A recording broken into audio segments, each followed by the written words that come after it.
Welcome back to another episode of Space Coast Industry Leaders. Today we have Garrett Bell on, and it is a real good podcast. We talk about all kinds of stuff, how Denovo started, what Denovo even means.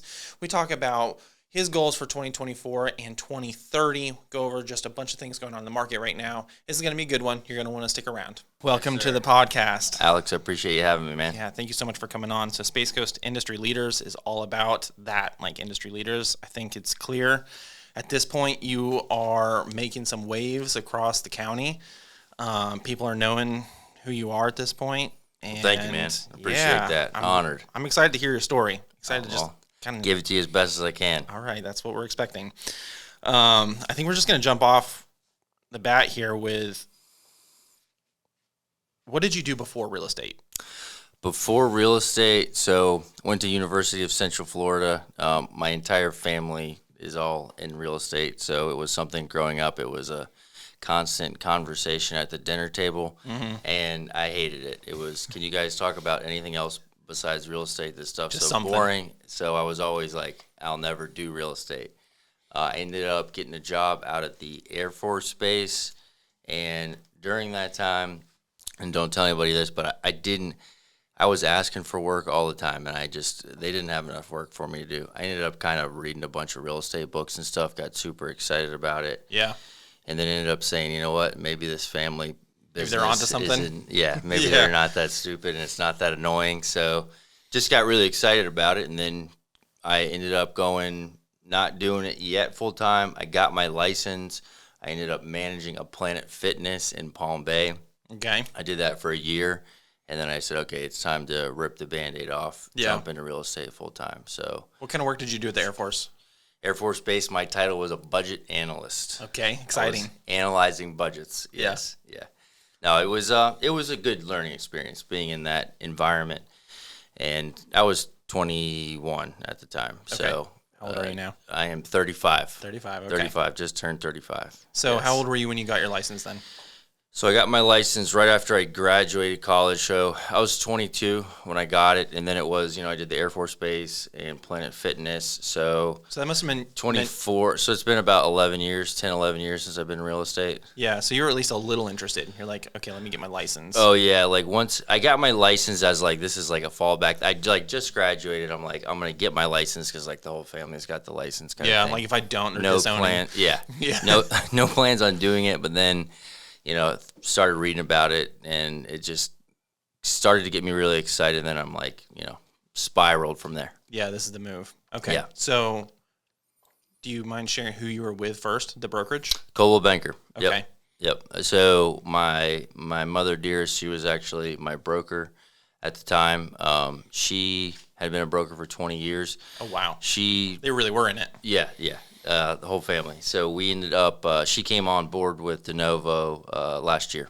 Really? Yeah. So how cool is that? Got to hire Mama Duke. So that's been awesome. Man, that's awesome. Yeah. It's really happy about it. Okay. So how long were you under her as your broker before you got your broker's license?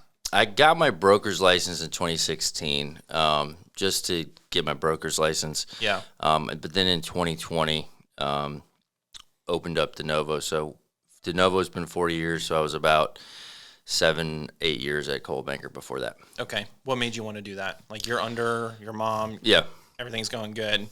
You're like, let me just go jump off. I saw a lot of things, I think, in the industry. And, of course, from I hate to say, like, you always think you can do something better. And everybody's like, oh, I can do that better. But it was one of those things where I saw the industry, and I saw a lot of the pain points that the agents went through, and I felt like I had a completely different business model in mind.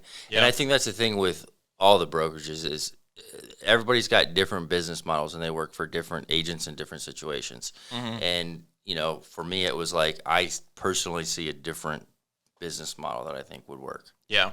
So okay, that was a big motivation. And then I think for me personally, I really like operations. I like management.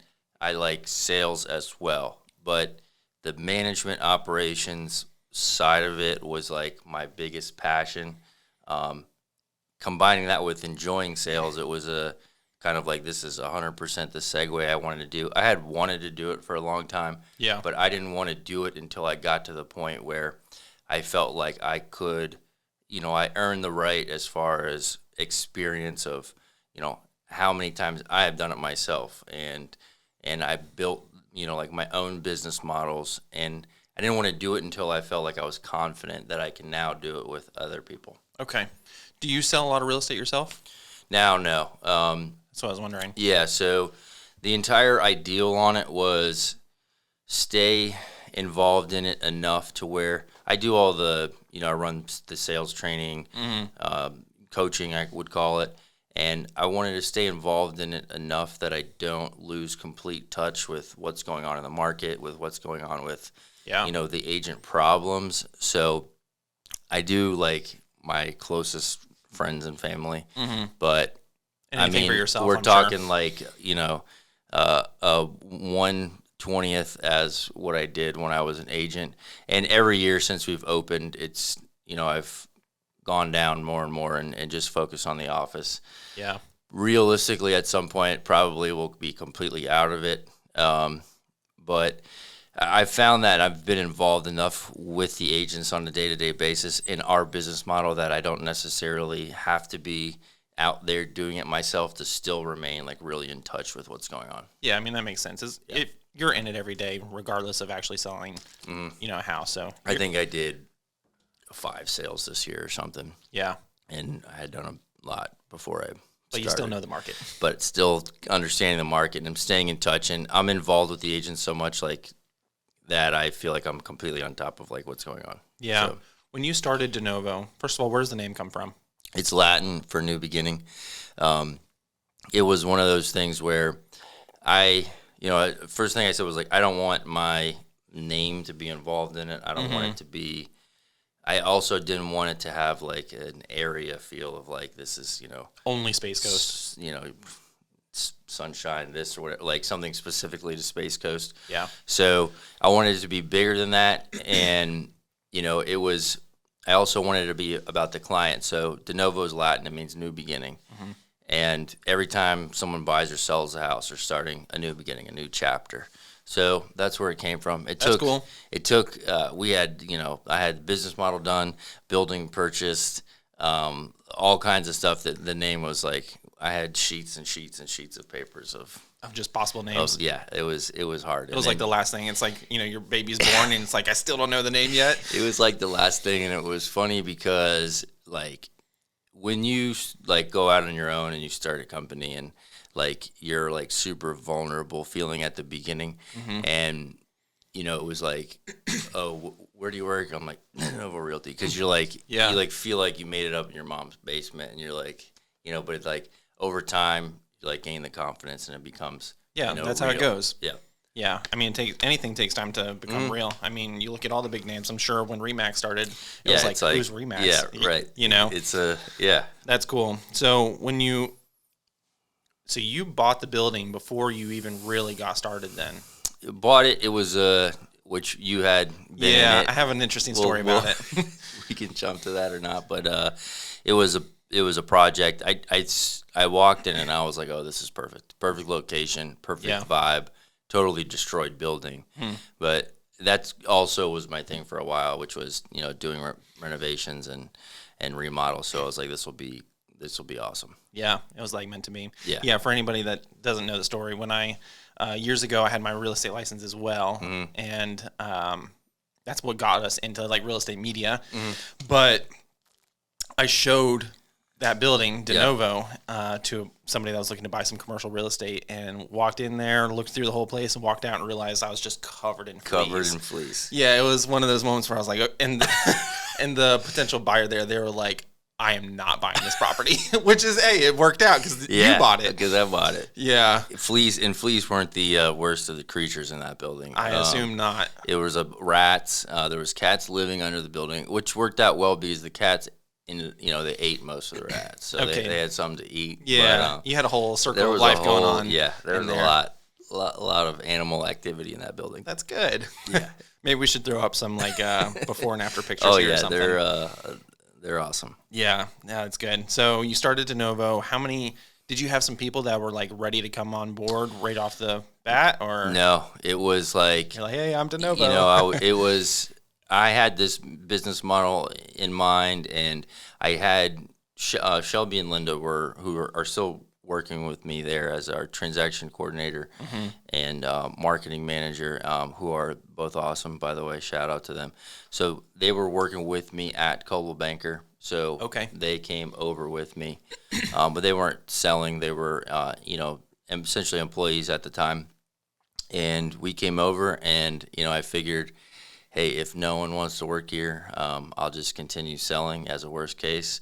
But that was, the goal was to grow and get agents. So, no, had no one on, started January 2020. And then February, we got our first agent, Ian and Taylor Fine. Okay. So those were, he'll always call himself number one of Denovo. That's forever. cool. He was the first hire, but hadn't talked to anybody before I opened. And it was a situation where my mom was the broker of the company that I was at, and just out of respect, it was, I wasn't going to poach on anybody. I was like, I'm going to go off and I want to offer a business model that people are interested in, and if they're not, okay, and if they are, great. Okay, so Ian was number one. How many agents do you have now? 61. 61 agents. 61. So what did that progression look like from one there beginning in 2020? When did you So the first year was, I had worked in real estate as an agent for 7 or 8 years. So I had made connections throughout the business. So it was the first thing I think I started with was like, who did I like working with? Who did I think do an awesome job? I'm going to call them up, see how things are going. So it was 100% a proactive approach for the first year. I did set a goal from a recruiting standpoint. It was to get 4 agents per quarter. Okay. So goal was to get 16. Year one, we ended at 16, I think exactly. Did the same thing the following year. Want to do 4 a quarter. We felt like it was a comfortable, like not too fast, but gave us a solid goal to go off of that we were all happy with.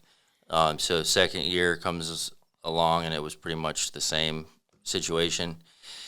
Year 3 happens, and then it was more about bringing on resources. We hired some people. We changed some things in the office. We're like, let's get internal structure. Yeah. Let's not think about recruiting whatsoever. Let's just make the systems work. And we had a really good systems already running, but we're like, we need to perfect some things. We need to add some resources. Things change after a business grows. Totally. You got to adjust to growth. So that year was like 0 proactive effort. We ended up hiring on a handful during that year. But that wasn't the focus. It was not the focus at all. They were only pretty much referral based. And then this past year, it was 100% pretty much referral based of agents in the office who, enjoyed working with someone else who had sparked up conversations. And so there wasn't any proactive outreach necessarily. It was all kind of referral based. And that's how any good business will grow. Where we're at now, and it's the agents in the office. We've created a culture that I think is awesome, and like-minded people work with other like-minded people, and they enjoy working with them. So conversations happen. So I've noticed in the real estate industry, I've been in it for a while. I see it all the time. People jump from brokerage to brokerage. No hate, but I just see it a lot. Yeah. I don't really see people leaving Denovo. Yeah, super grateful for that to start. But our retention is, I think we did a number there. It was like 96% or something since we opened. Yeah, why is that?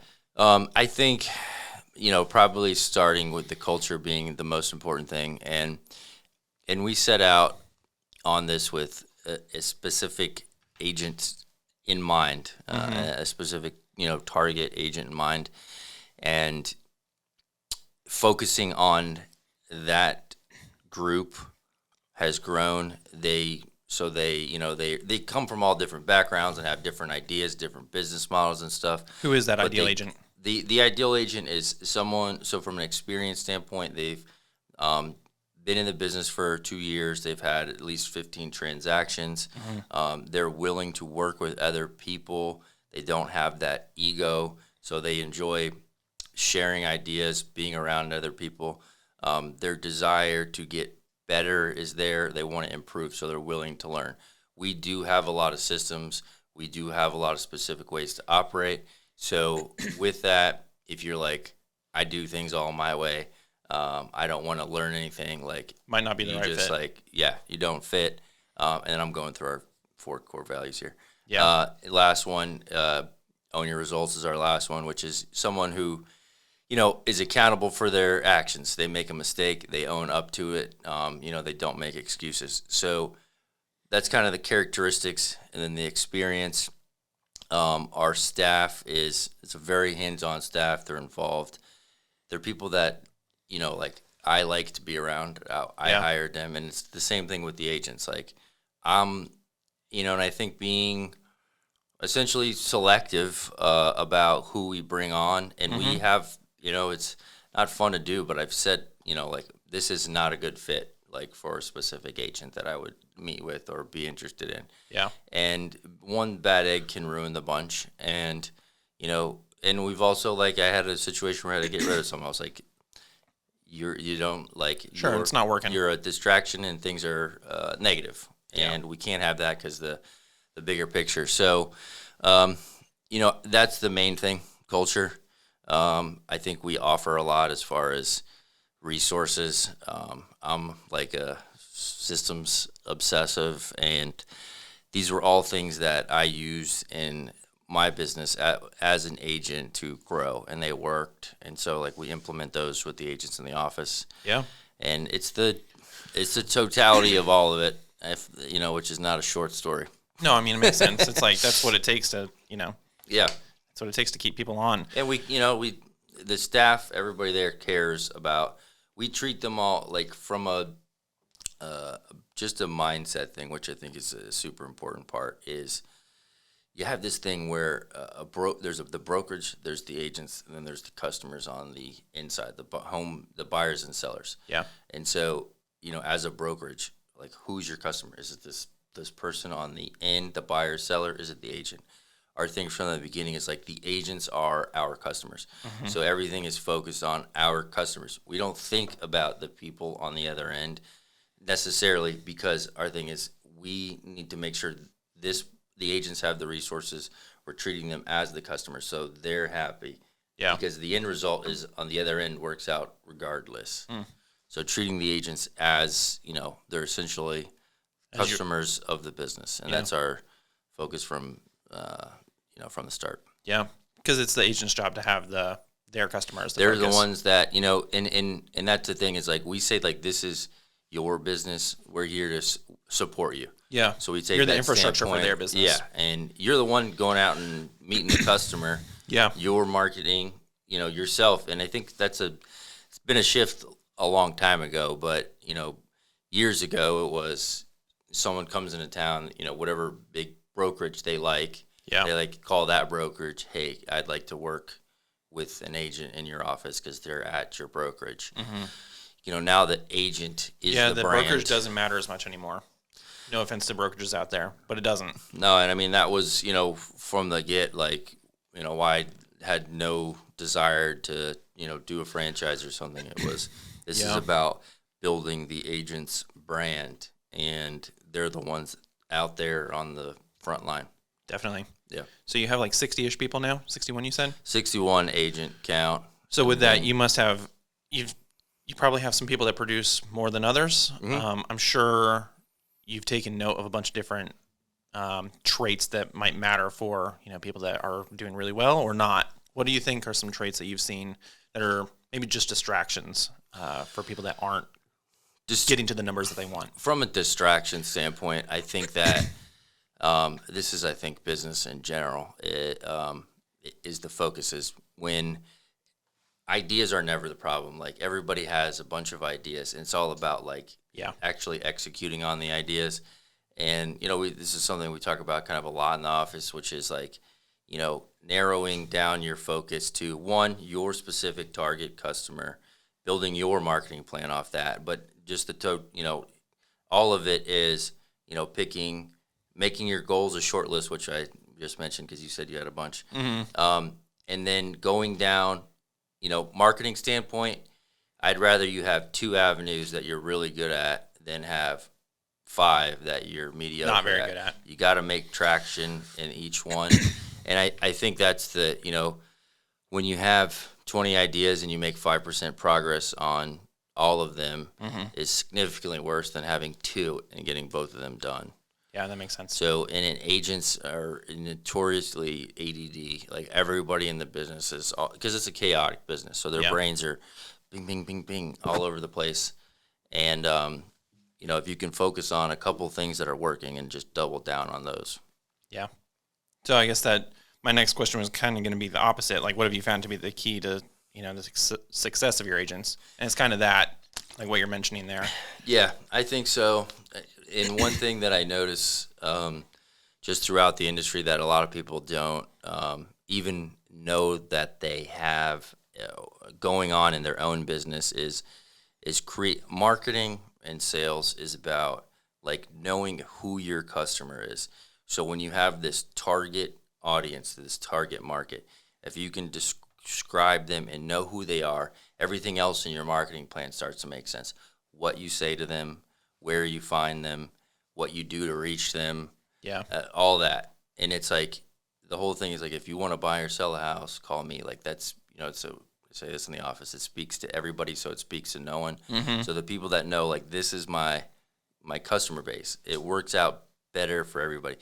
They end up working with people they enjoy working with more. Yeah, that person knows somebody else, and it's a snowball effect. So a lot of people that are producing a lot, and whether they know it or not, have like a really deep market in one avenue of there's some similarities between the customers. Whether it's the demographic or like the place, riverfront or whatever it may be. Exactly. And I tell when I go over this to the agents, I say like, this is exactly what our business model was as the brokerage. We were like, let's like describe the type of agent that works best in this business model.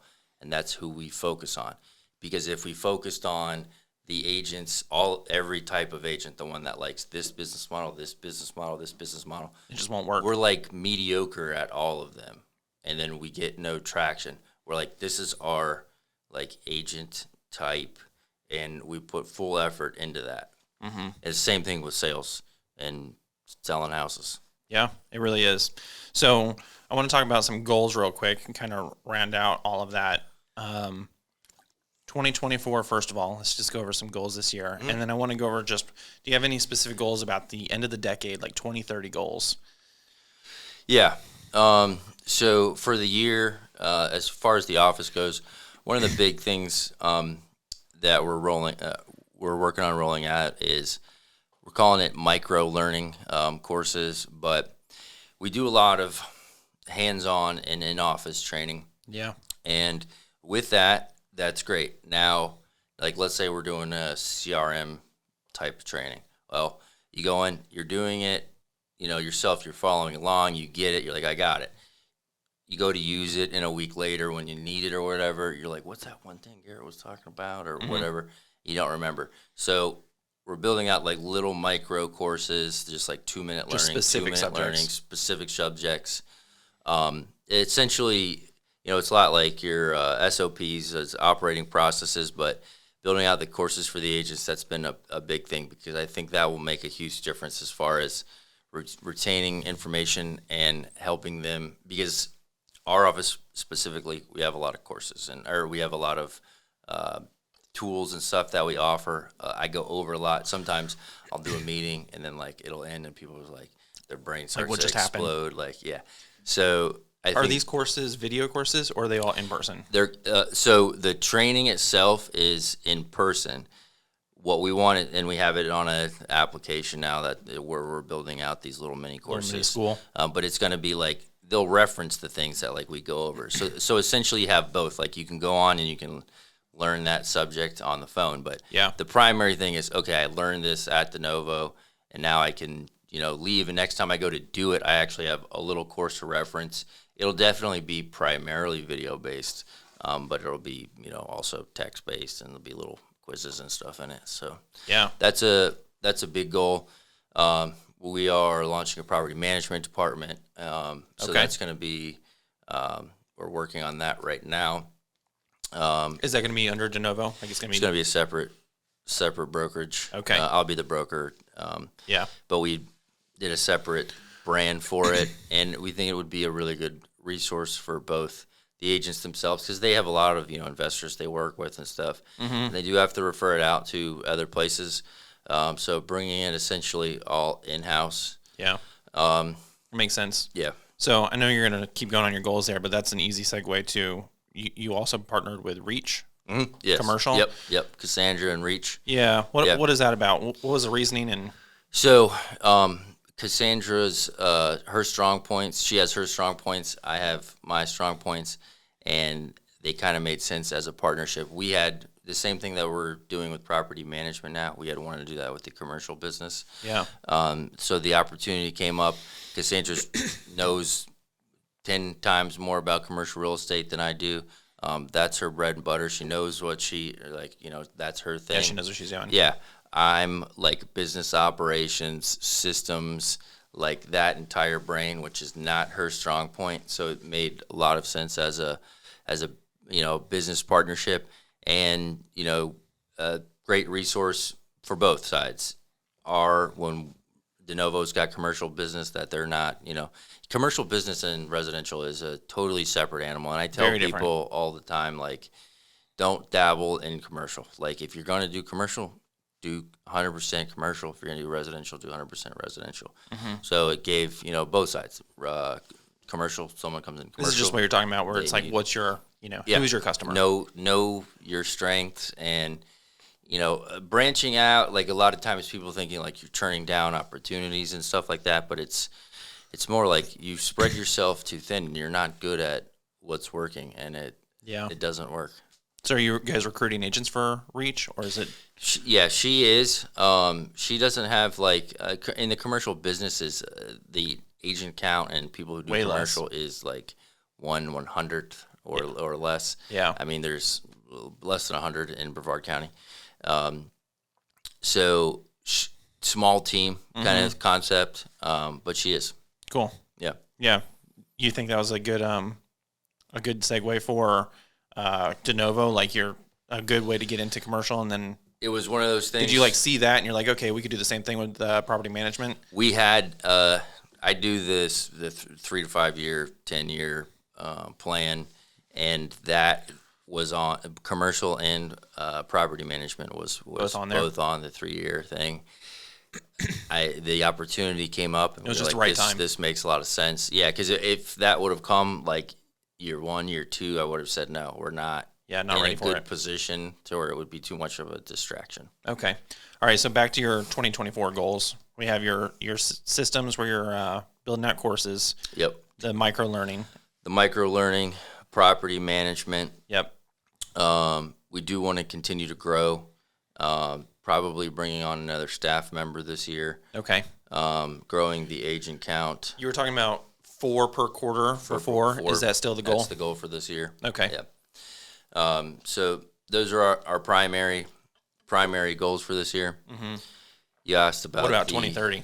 2030. So the 10-year goal was we wanted to reach number 1 from a sales volume standpoint in Brevard County, which is on the 3-year goal. Mm-hmm. The 10-year goal is to do it in another. What would that volume look like county. To be number 1 in the county?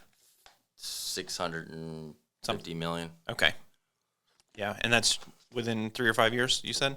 Yep, that's on the 3 to 5, and then the 10 is to do it in a different market. Okay, I was wondering that. So you want to doing the 10-year goal is always because this is something that it'll adjust. We've thought about or we've talked about, in most times when you do any goal planning or you speak to someone or you read a book about it. I mean, that huge picture is important because it's like, well, what's the what are we building all these systems for? What's the direction? And it's like it's just like weird to think about in the 10 years prior because it doesn't make. And it is one of those things like who I don't know what Yeah. the direction will be. Yeah. But if I had to pick it, that was it. Yeah. Do you think you would stay in Florida? Just like move to a. Yeah, I mean, it's like I don't have any. I don't. Our business model is not like this. It's not a quick expansion business model. It's a slow growth Same. thing, and it's which is what like for me. And again, there's nothing wrong with the other models, but like I don't like that model, and that's not what I'm passionate about. So, doing it at this speed, like could we just do it a lot faster, get a bunch of agents on and just like explode? Yeah, but that's not like I don't personally like it. We have a different direction. So 10 years, if we can do this in a market next door, then that would be, the goal. That'd be good. Yeah. So who is Garrett outside of real estate? Outside of real estate, I do have a lot of like hobbies, and I'm in all kinds of like primarily Like crocheting? No, not crocheting. No. But mostly in some type of athletic events. I saw you did a triathlon. Did a triathlon last year. I did a triathlon last year, and it was 3 weeks in between. I did a powerlifting meet, and then I did a triathlon 3 weeks later. So that was cool because they're two very opposite fields. What was your overall number on powerlifting? The powerlifting meet I did. I squatted 450. I benched 3. I think I missed my third attempt, which was 350. So I think I ended with 337 was the bench, and then I deadlifted. I think it was 460 or something like that. Whatever that amounts to. Total is. It wasn't my best. I had not bad though. I tore my patella tendon in half. That sounds bad. In 2021. Yeah, it was a funny story too because it was right before I was hosting our first Christmas party at my house, and one of the agents' husbands, Rudy, shout out to Rudy, made me a bet about dunking my basketball hoop, and I tore my patella in half trying to jump. Oh man! So it was also an embarrassing defeat. Yeah. As well. So I had just recovered from that, and that was kind of the part of the motivation for doing those two things was like, it was like a comeback. Yeah, it was like I didn't walk for like 8 weeks, and like my leg was destroyed, and it was like, all right, I gotta like, how is it not now? Cry about this. It's great. Okay. So yeah, this year I'm gonna do so there's powerlifting, which is generally squat, bench, deadlift. Yeah. I'm gonna do a weightlifting meet this year, which is a clean and jerk and a snatch. So it's all stupid weightlifting stuff, but it's like completely different. Very. So I've been doing that for the past year, and I'm horrible at it, but it's been fun because it's very different in the weight room to other people. It just all sounds like a bunch of weird stuff, but it's all good. I think it's cool. So that are you doing any endurance stuff? I'm gonna do the Pineapple Man in June, which is a sprint triathlon. Yeah. Frankie LaBelle has challenged me to do that, so shout out Frankie. I'm doing that one just for fun. Is Frankie doing it? I'm going to beat him, of course. Yes, he's doing it. Let's go. So, yeah. So those are kind of my two things for this year. I started picking up tennis again recently. Really? Not pickleball? No. So I played tennis in college, and I like pickleball. But growing up playing tennis, it's just a different – pickleball is, like, fun. Yeah. But, like, it's fun to go out with, like, your friends. For me, fun to go out, like, Yeah. I think anybody can pick up pickleball much faster than someone can just pick up tennis. And tennis is like, but like tennis you think of it is more like of an a actual competitive thing. Competitive sport. Like, then like pickleball is like, to me, it's more of like a game, and then like tennis is more like a sport. Yeah. So that's I'm cool. Playing some more tennis recently too. So yeah, that's cool. I think it's good for people to know. Just like, hey, it's not all real estate. Do a little I got a little bit of fun random stuff. Yeah, cool. You got to have that. It's like you do the physically. Athletic stuff in general, I think it's just like, obviously it's so healthy for you physically, but like mentally, like I'd probably lose my marbles if I didn't like do all this other stuff because you got to have some other outlet, and it's just so good for your brain on top of it. It really is. It keeps you ahead for sure. Yeah. Yeah. That's all I got for you, man. You want to leave the people with anything? Awesome, man. That was great. Just came to chat with you, and it's good stuff, good topics. I appreciate you having me on. Yeah, thanks for You got coming a on. beautiful studio here. Thank you. I'm sure people will get some value out of this. Good. Thank you. Lots of good nuggets in there, and then I think just in general, we talked about some goals beforehand. I told you I had 19 of them for this year, which is a good bit. I'm not going to go share all those goals, but they are like broken down. But I like kind of some bigger goals and then sub goals, if you will, of that. But I think it's a good note to be like, hey, I actually always tell like all the people that work here, like there's an immense power and focus. It's just kind of the tagline, and I have to always remind myself of it. I think it's good for people to also just remind themselves of. It's like if you're focused on everything, like you said, then you're not really good at anything. Yeah, you got to get traction in each one, and we've done. So one thing I did, like just from a team management standpoint, but this was before Denovo, but I found it's like a software. It came from software, but it's called Scrum or Agile. Okay. But we dumbed it down into a very simple strategy. So you have all of these ideas, and we have just essentially what's called a backlog. So all of the ideas that we come up, the to-dos, some types of goals in some ways, we put these things all on a backlog so that this list is always there running. And then we prioritize that. We take an item or two off of it that we know we can get done in a certain period of time. We move that to the to-do board, and then essentially we don't look at the backlog at all. Okay. So, like from a project management standpoint, this is like the simplest concept of all time. But people put that whole backlog on their to-do list. Yeah. So they think about doing 2% of each one, and then none of them ever gets done. This concept was don't look at it at all, prioritize it, move it to the to-do. Once everything's off that, then go back over and figure out what to bring back over. That, and then from like a goal setting standpoint, like setting a couple annual goals and then breaking things into quarters. Because things change throughout the year, so it's that 90-day period probably is going to stay relatively the same. So you say, because like you said, you can have 19 goals throughout the year. I wasn't dogging on you. No, you're good. You can. But like, and we do this, we call them rocks for the quarter. Yeah. So we set 4 rocks for quarter one. And then we had like kind of the big picture for the year. But we knocked those 4 out at the end of the quarter, then we choose the next 4. Okay. So it's like, that would be 16 for the year, but we don't think about any of them until it's the time first to think 4 about are it. done. Or however many you have, but you pick less than 5 for the first quarter. I like it.